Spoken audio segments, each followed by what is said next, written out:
In the vast expanse of ancient history, there exist pivotal moments that have shaped the course of human civilization. One such moment is the Battle of Gaugamela, a conflict that not only decided the fate of empires but also left an indelible mark on the annals of military strategy. This battle, fought on the plains of Gaugamela in what is now modern-day Iraq, pitted the Persian Empire against the Macedonian forces led by Alexander the Great. The year was 331 BCE, and the Persian Empire, under the rule of Darius III, was facing a formidable challenge from the west. Alexander, with his well-disciplined and battle-hardened army, had been making inroads into Persian territory, conquering key cities and provinces along the way. The Persians, aware of the threat Alexander posed, decided to confront him head-on, leading to the epic Battle of Gaugamela. The Persian army, vastly superior in numbers, was a formidable force. Estimates suggest that Darius III commanded an army of over 100,000 soldiers, including infantry, cavalry, and even war elephants. In contrast, Alexander's forces were significantly smaller, comprising around 40,000 to 50,000 men. However, what the Macedonians lacked in numbers, they made up for in tactical prowess and unity of command. As the two armies faced each other on the battlefield, the Persians deployed their forces in a traditional manner, with infantry at the center and cavalry on the flanks. Alexander, recognizing the weaknesses of this formation, adopted an innovative approach. He divided his army into two main parts: the phalanx formation at the center, comprising heavily armored infantry, and the companion cavalry on the flanks, led by himself.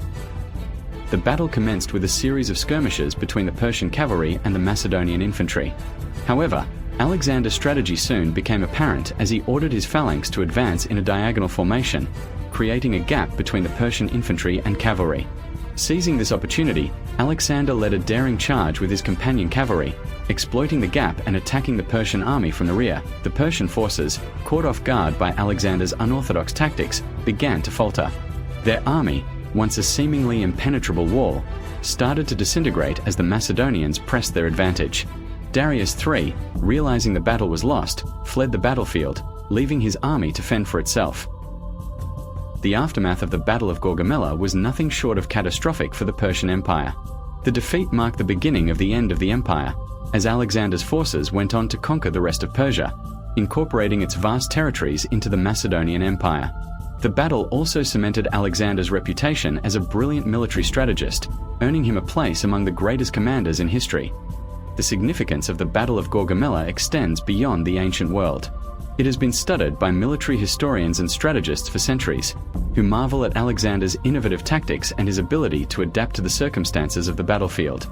The battle serves as a testament to the power of creative thinking and the importance of unity of command in achieving victory. As we reflect on the Battle of Gaugamela, we are reminded of the enduring legacy of Alexander the Great and the impact of his conquests on the development of human civilization.